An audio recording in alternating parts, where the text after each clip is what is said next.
درود بر شما، وقت بخیر. یکی از خصوصیت‌های ابزار پلیورتان داشتن وزن سبکه. دو تا ابزاری که می‌بینید دستم هست، یکی گچی و یکی ابزار پلیورتانه. عرض دو ابزار 4 سانت و ضخامتشون هم نزدیک به همه. ابزار گچی طول 30 سانت، ابزار پلیورتان طول 60 سانت. ابزار گچی رو بعد از اینکه وزن می‌کنیم 14.2 وزن ابزار گچیمونه. ابزار گچیمون پیش ساخته است.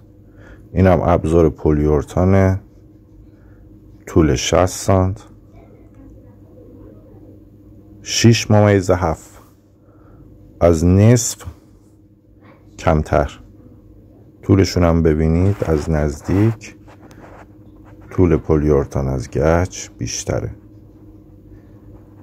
این یکی از خصوصیات ابزار پلیورتان.